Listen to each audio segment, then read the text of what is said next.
Hey, beautiful yogis. Welcome to Kirsten Nielsen Yoga. Today is a very special video as I have my philosophy teacher from when I did my yoga training. And I have her here to teach you philosophy, to teach you more of the basic side of philosophy so that you can really understand it, implement it, and even bring it into your own just regular daily life as well. So I'm really excited about this. Jacinta is a yoga teacher, of course, first and foremost, but also a Ayurvedic practitioner, a naturopath, and she was also a nurse as well. So she is just superwoman, power woman, all in one. So we're I'm very grateful to have her on the channel today. So this video in particular is about the koshas, which are the different sheaths, the different layers from a yogic philosophy perspective that the human is made up of. So it's going to be a really interesting lecture. So if you have a notebook and a pen, then please grab it now. Enjoy.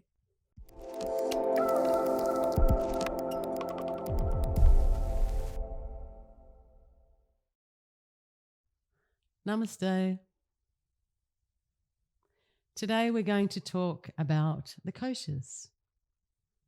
The koshas are the 5 layers, or often translated as the 5 sheaths or coverings, or the 5 bodies of us. Yeah? So there's the outermost body, which is our physical body, Anamaya kosha. Then there's the pranic or etheric or subtle body, which is pranamaya kosha. Then there's the mind, the intellect, the filters that we have, which is manamaya kosha. Then there's vijnanamaya kosha, which is to do with sort of our aha moments or our wisdom or our deeper understanding. And then there's anandamaya kosha, which is the level of bliss that we're sort of going for. Yeah? So these levels of bodies or sheaths or coverings, by understanding them, we can deepen our yogic practice, our pranayama practice, our Ayurvedic practice. If we understand with our mind, or if we understand with our intellect, especially as modern people, if we understand what we're doing, then often we're more inspired to do these practices. And it's not as simple as our asana practice is for Anamaya or the physical body. Actually, our asana practice, if we use breath awareness and then we use the breath and the posture and focusing our mind, then actually we're working on the first 3 koshas. Yeah? So they can seem like, oh, we shed this layer and then we go to that layer and then we go to that layer. It's not quite as simple as that. They all affect each other. And the innermost layer is actually Atman, or soul, or ourself, or the light and the beauty of our original nature. Yeah? So that's the innermost kosha. That's the innermost layer. And then the other layers or koshas are over top of that light. So I'd like to use my beautiful Russian doll to sort of explain it. So we could say this is Anamaya kosha, this is our physical body, yeah? And actually the first step in yoga is getting in contact with our physical body, because for many of us, we're not comfortable in our own skin. We're not comfortable in our body.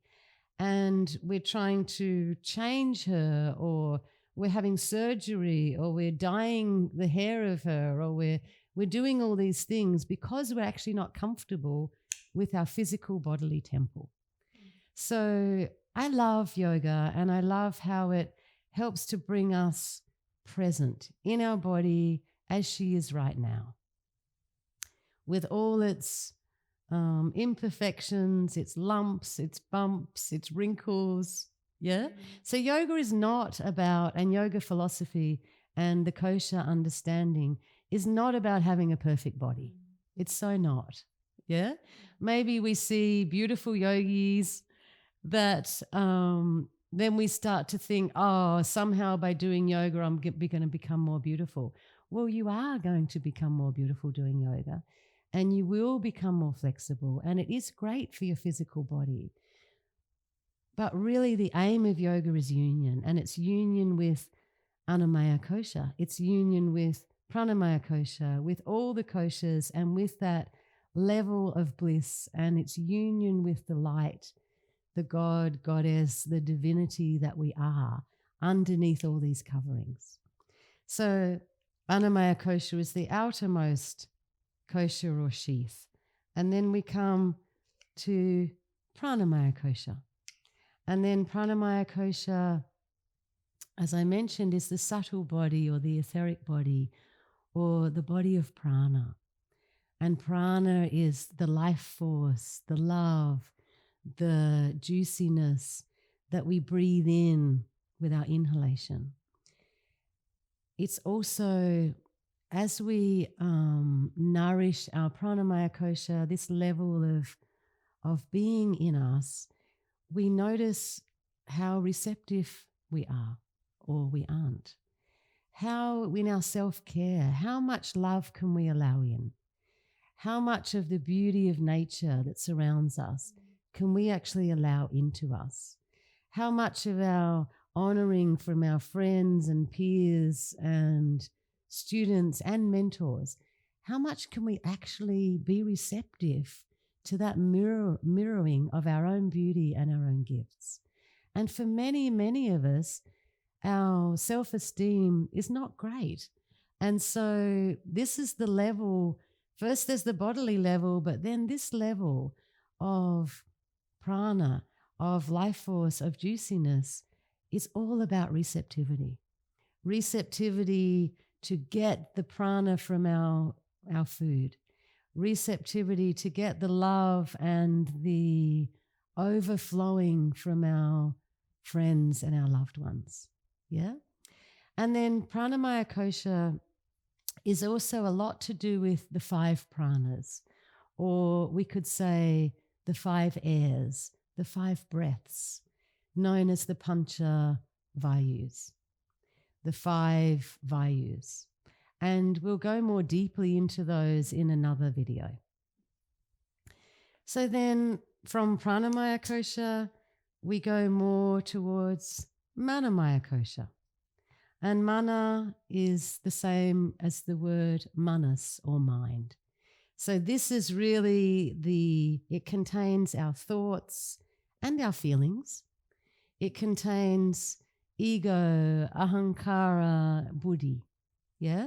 So if you've done the 8 limbs in yoga, then you know that we work with the level of the mind, the level of manas, and this is the next level that we're working with in our understanding of the koshas.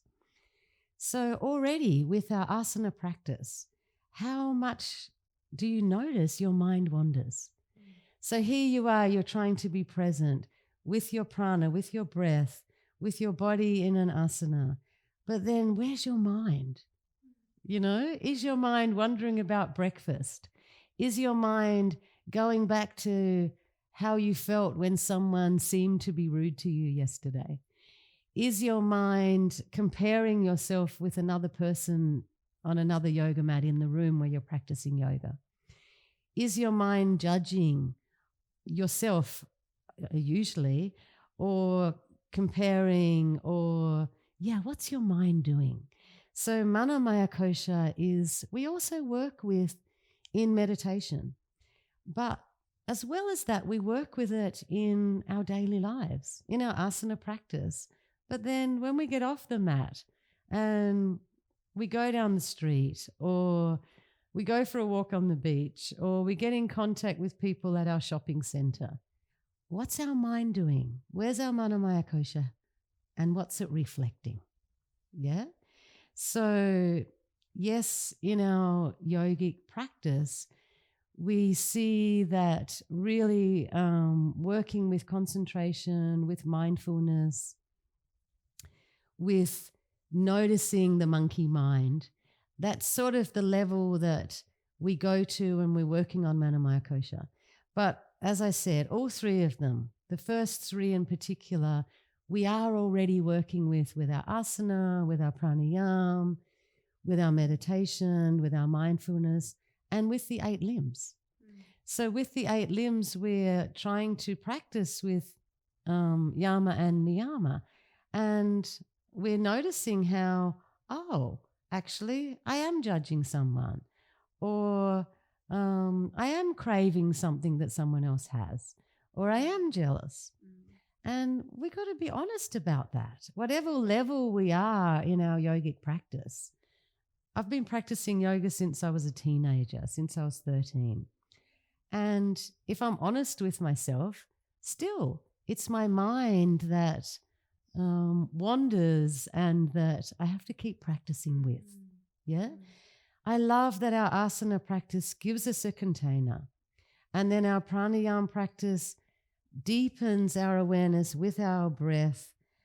And then our meditation, so they flow into each other actually.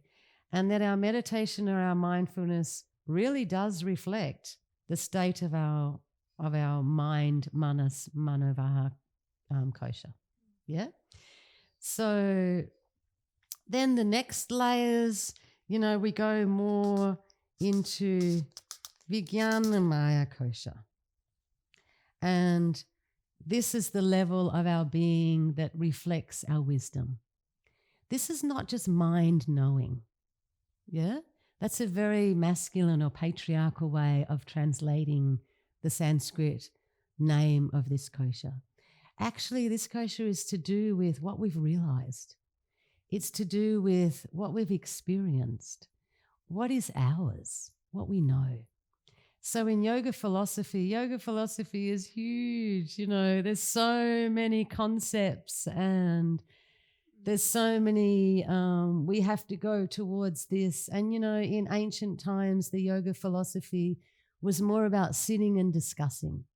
It was like, I understand it like this. Oh, I understand it like this. Yeah? So it's really not that this is the right or this is wrong even. There's so many different interpretations of the Vedas, of the Upanishads, of the Bhagavad Gita. And to me, that's the beauty of yogic philosophy.